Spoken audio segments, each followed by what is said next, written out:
Panorama internacional. Sí, quédate ahí un poquito. Vamos a entender lo que está pasando un poquito en América Latina, que no es poco. Es difícil a veces, bueno, comprender las lógicas de otros países, cómo se manejan a nivel político. Pero bueno, vamos a ir por lo menos una modesta explicación, pequeño análisis de lo que está pasando. Vamos a arrancar por lo que es el caso de Perú.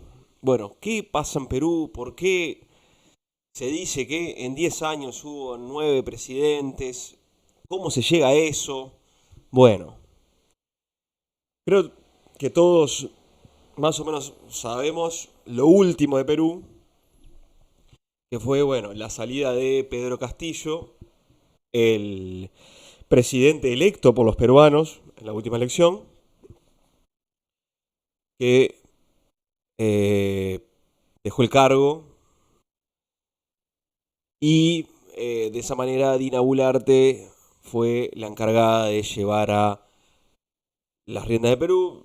La crisis continuó, política a nivel en general, pero digo, la escalada de violencia fue cada vez más grande y quedó a cargo, en este caso, fue Gerí. Fue el Jorge Gerí, creo que se llama.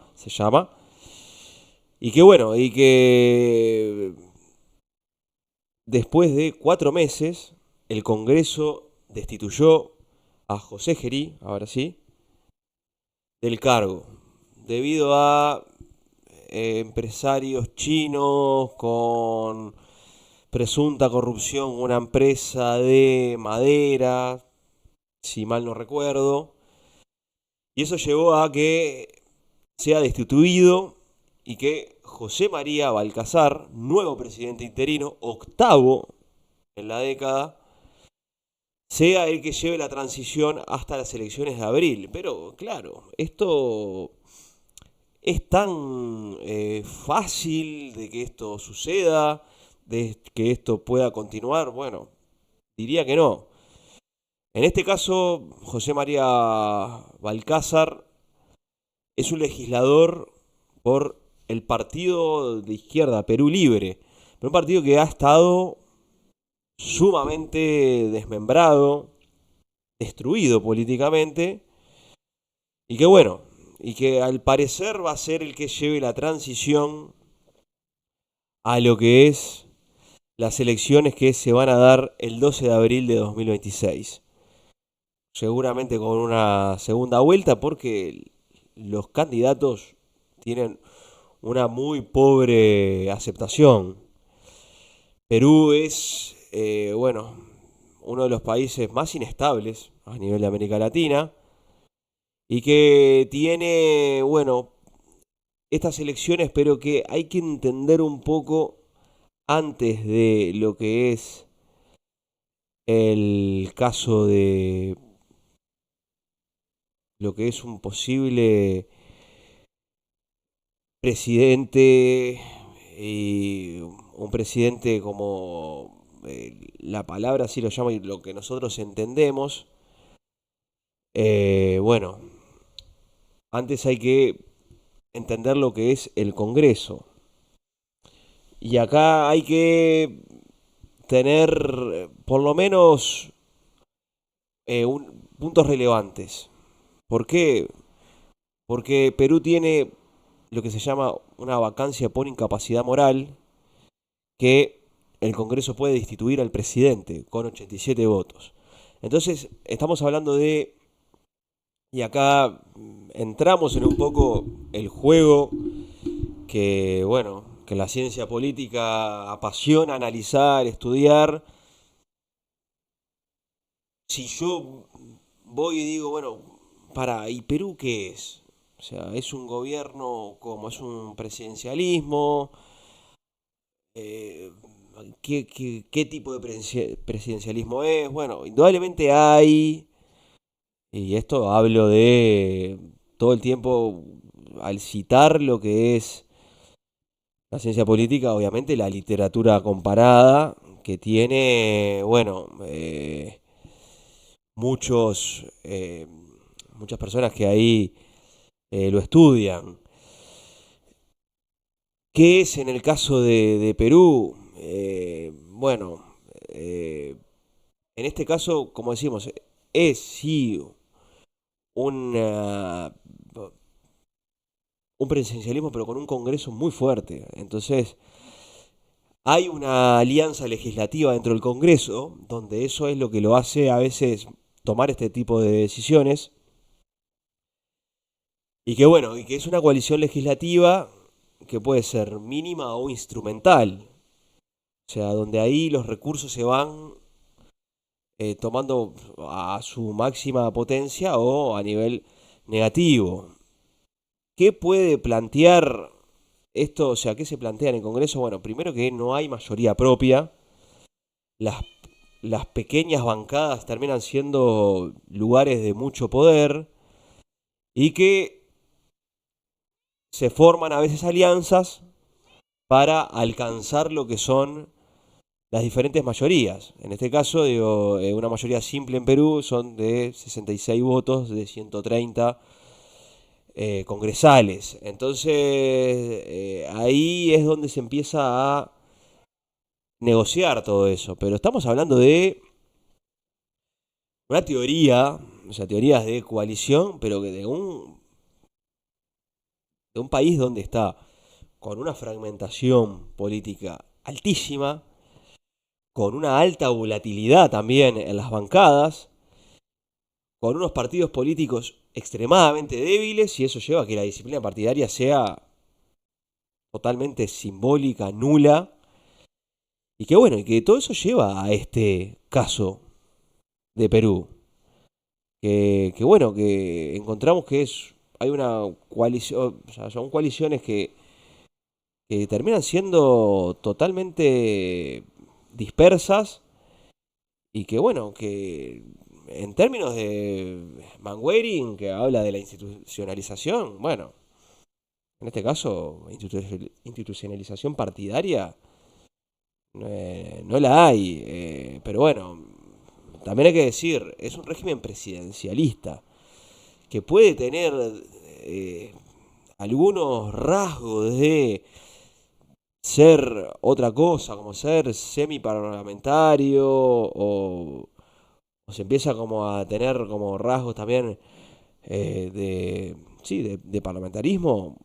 Bueno, hay algo, pero que no es. O sea, hay votos de confianza que el gabinete necesita el respaldo del Congreso, lo que es la censura ministerial, que el Congreso puede censurar ministros y ahí forzar la salida. O sea, el Congreso tiene mucha relevancia. Entonces digo, estamos hablando sí de un sistema que por lo menos es un presidencialismo con rasgos de parlamentarismo, semiparlamentarismo, algo ahí parecido, pero que es muy agarrado de los pelos, ¿viste? Y que hay que tener siempre mucha cautela. Entonces digo, en comparación de, bueno, eh, por lo menos de nuestra es muy difícil, o sea, comparar porque somos muy distintos. En el caso de un semi-presidencialismo, y bueno, ahí Perú en comparación a lo que es Francia, y bueno, tiene algún rasgo, pero que no termina siendo de suma estabilidad. Pero bueno, eso lleva a todo esto que venimos hablando, de una constante crisis política, que lleva a esto, ¿no? Que lleva a un gran problema. Lamentablemente un gran problema que tiene Perú y que bueno, y que va a tener que atravesar nuevas elecciones que bueno, que lo dejan en un lugar muy difícil a cualquiera poder gobernar. ¿Por qué? Porque en este momento está Balcázar que responde a Perú Libre, un partido que quedó, o sea, eh, se voló por los 1000 pedazos, está hecho anicos, pero que ahora lo llevan y bueno, se dice que es por una estrategia para que esté ahí. El 12 de abril se van a dar estas elecciones y que bueno, y que al día de hoy el panorama está con Renovación Popular, con Rafael López, que en la intención de votos llega a un piso de 14%, que es un alto porcentaje, o sea, en esta realidad. Keiko Fujimori, la hija de Fujimori de los años 90 que presidió Perú, figura también como una derecha conservadora, de un 7%.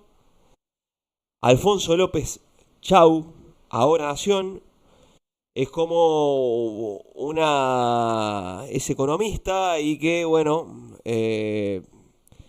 va como uno de los candidatos también. Y que, bueno, después tiene Enrique Valderrama, Partido Aprista Peruano, impulsado por eh, ser una persona que está en contra del crimen organizado y apoyo a lo que es la Policía Nacional y fortalecer eso, pero que también tienen números muy complejos, o sea, muy, muy, muy complejos, y que a junio se va a ir a una segunda vuelta y que al día de hoy no tiene ninguno la vaca atada, y que la vacancia presidencial es el tema importante en Perú. Se usó frecuente esto, o sea, debido, como decimos, a la alta fragmentación partidaria, a que hay conflictos todo el tiempo entre el Ejecutivo y el Congreso, y que bueno, que vos al tener tanto poder en el Congreso te suceden estas cosas. Pasamos a lo que es Venezuela. Bueno, sí, Venezuela, que sigue estando Delcy Rodríguez, que sigue teniendo a el chavismo en el poder, pero que indudablemente hay otra lógica.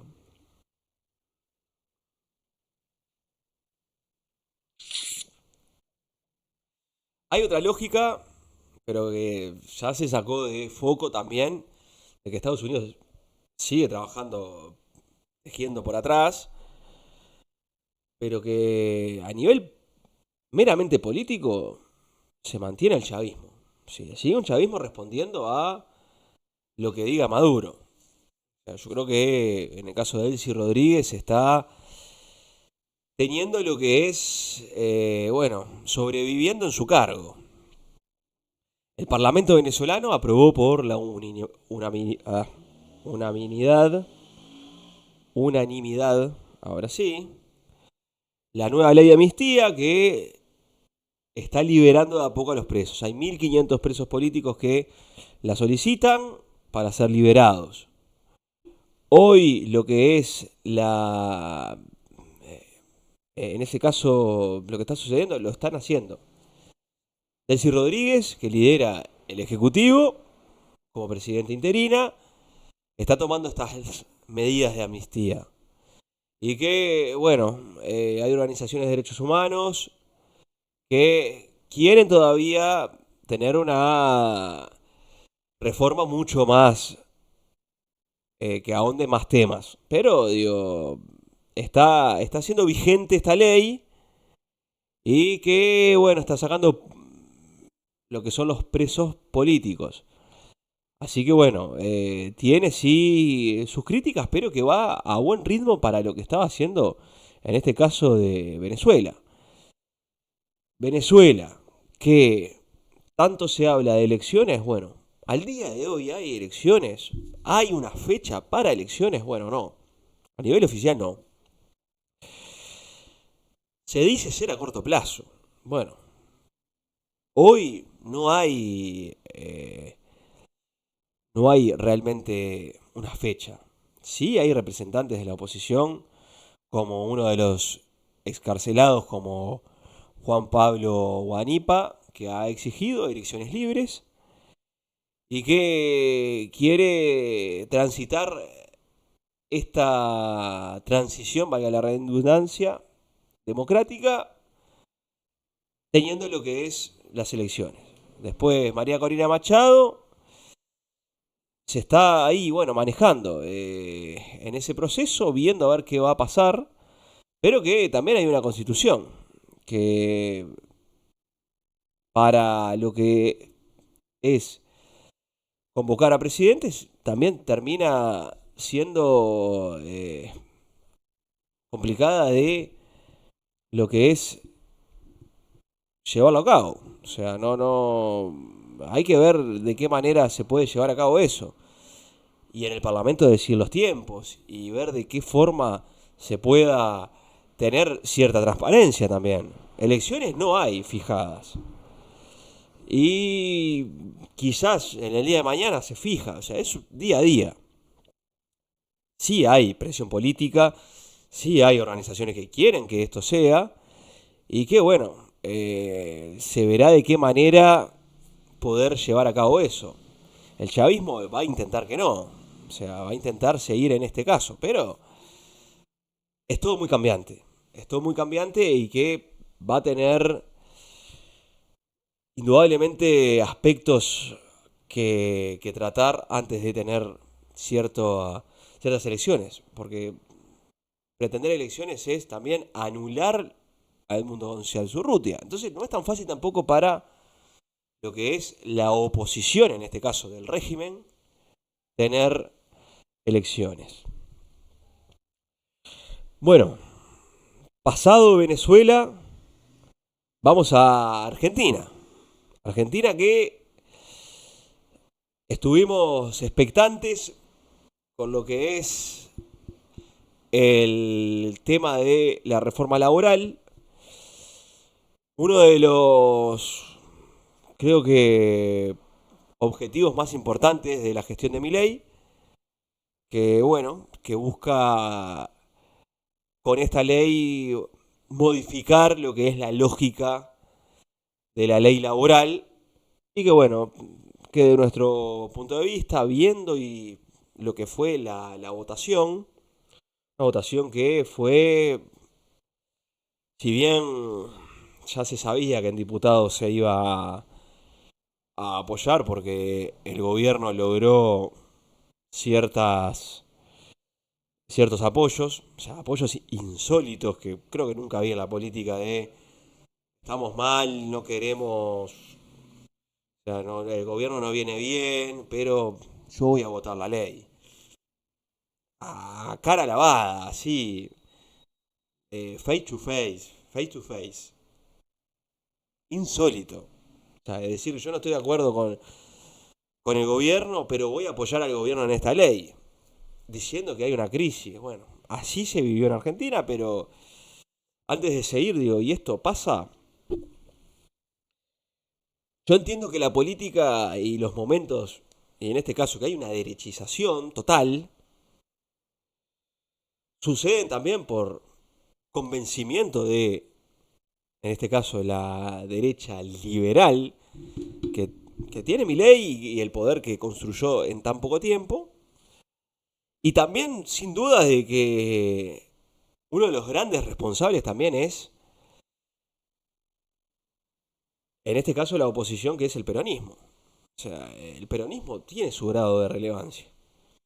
El no lograr tener un discurso lógico, el no lograr una centralidad, el no lograr tender puentes, el no tener un rumbo claro, eso te lleva a constantes debilidades y también una de las peores cosas, el que me pase lo que me pase, porque estoy seguro que igual un votante, miré, laburante, che loco, tipo, que hasta 12 horas que pueda trabajar, que el fondo de horas, que no me van a querer cobrar horas extras y que vayamos a un fondo de horas y ahí ver de qué manera puedo pelearlas, si me dan horas menos para ir a trabajar y el aguinaldo y el salario vacacional que no entra en un despido, que las asambleas, que tiene que estar, bueno, todo eso, capaz que el tipo dice, bueno, no estoy de acuerdo, pero el peronismo no me convence. Y eso ha logrado el peronismo.